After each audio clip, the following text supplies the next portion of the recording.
Marcus Buckingham, New York Times best-selling author. Maybe you know his book First Break the Rules.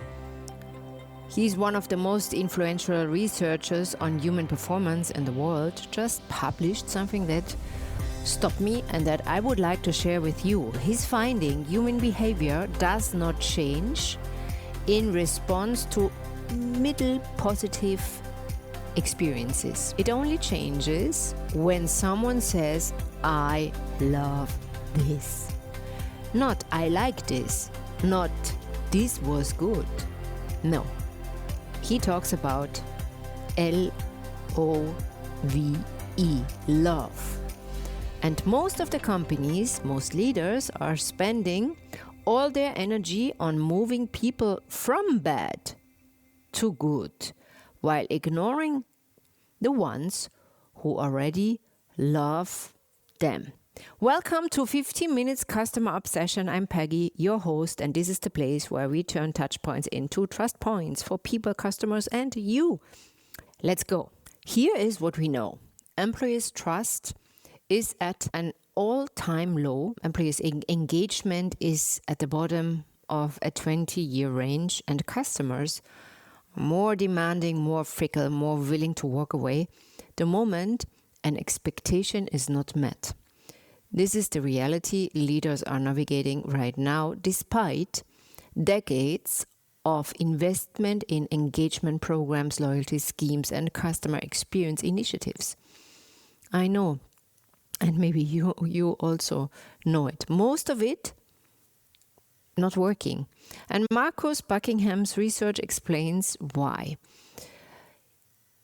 Companies that spend their energy on incremental improvements, making things slider better, slider smoother, slider faster, are spinning their wheels. Because human behavior does not shift in response to middle positive experience, this typical mediocre experience that basically fades away as soon as you left the door, shut down your phone, or push the button of off. It shifts only when experience crosses an emotional point, a so-called threshold. When people say they love it. Not like, not satisfied, not would recommend. He says, love. Love is the key word. And I hear myself. I said in the last episode, for me it's fundamental. When I feel this love, I say it, I clicked with something. I clicked with a place. I clicked with a product, with a moment, with an atmosphere, with a place, hotel, restaurant. And this is actually similar.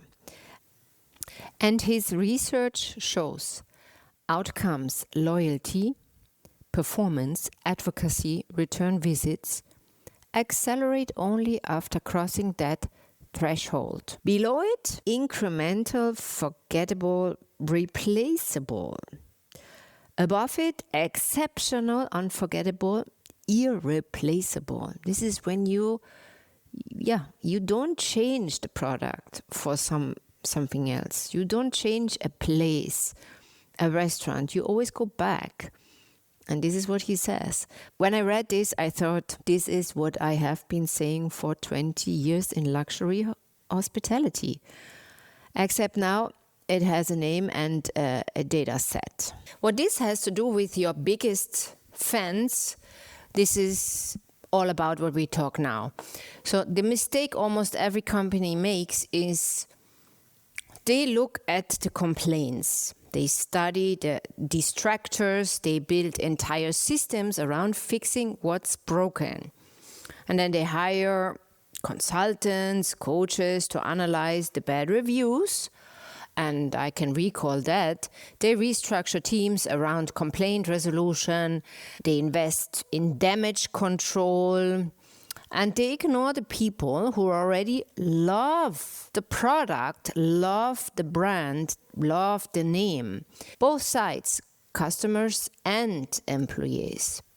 Your biggest fans, the customers who return, unprompted, who recommend you without being asked, who write the review that feel like love letters. They are telling you exactly what makes you special. And, well, what is the mistake here? Often company is not listening because we are all too busy fixing what's broken to protect what is working. Do you recall this also? Your biggest fans know something that your NPS score cannot tell you. They know what it felt like. Not what it measured like, what it felt like. Buckingham identifies 5 conditions that create love in customers and employees equally. He says, control, I felt in charge of my own experience. Harmony, everything around me made sense together. Significance, I felt like I mattered here. Warmth, someone genuinely cared. And growth, I left better than I arrived. Last weekend I was in Berlin. 2 restaurants, 2 extremes, both prove Buckingham's point from opposite directions. There was this restaurant, was called Massa in Kreuzberg. The ambience was nothing special. It was nice, but sidewalk, typical benches, wooden tables. Also inside the place was packed. Short menu, pizza, creative designed, and there were 3 dishes. An appetizer, main course, and a dessert. I ordered fermented vegetables and then trout ceviche. And when the plates arrived, I almost fell off this almost uncomfortable wooden bench because I was shocked, literally. It looked like something from John Rocca. It looked like I was in the wrong movie. The food literally melted on my tongue. I was amazed. I said, stop eating your pizza. You have first to look at my plate because it was amazing. So after I had my dinner, I could not hold myself and I walked up into the kitchen to the chef and I had to see who made this food. And the chef told me then the story. He was working in a fine dining world and now this is his first own restaurant and he's just starting. So, and he was so nice sharing with me all the details. And then, this was on a Wednesday and then after a few days in Berlin on Sunday night, where we go for dinner. Yeah, we had to go back to this place, to this restaurant Massa. I had to go back because I loved it. No design, no experience architecture, no journey map, a short menu, perfect crafting, and a human in the kitchen who put everything, all the passion into every plate. Love, threshold, crust, biggest fan created. So in one bite. Next example, restaurant was called Ja, also Berlin. And they lost our reservation to start with. The reaction was fine. They offered us to sit at the bar. Good recovery, I was thinking. Then my friend, she was a little tired from driving up to Berlin, ordered an espresso martini. And this martini arrived in a short tumbler. We were already looking at each other with an ice cube inside, wrong glass, wrong everything, like a iced coffee. It was nothing with a cocktail. So she said politely, I have a different expectation of an espresso martini. This is not mine. I'm sorry. And what the owner did was for me really, really, really hard. He looked at her from the bottom to top, took the glass, turned around, dumped the liquid into the sink, The ice cube crashed against the metal basin and the entire restaurant turned around. If you think later on there was an apology, you are wrong. No recovery, just ego. The food also excellent. I have to say that it was very good, but the front of the house destroyed everything. Love threshold shattered in one moment. A bye-bye forever. In my genuine human experience framework, love is the core ingredient of human experience design, one pillar. So not a soft feeling, not a bonus, the ingredient. It's like the tomato in the Italian cuisine. There is no spaghetti tomato without this red tomato red. There is no ragu with the tomatoes. There is no pizza margherita with the tomato. It's the most delicious kitchen, and without tomatoes, it's not Italian. Without love, it's not genuine human experience. Masa understood this. A short menu, perfect craft, and a chef who put love into every plate. No design system, in that sense, was overtaking it. Love was the design. Yaya had the same quality of food, but the human at the front chose ego over connection, human connection.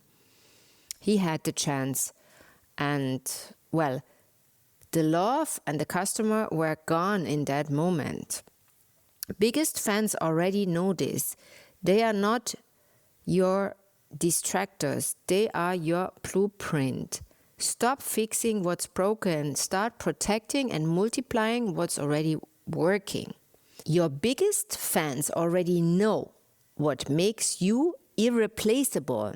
The question is, have you asked them?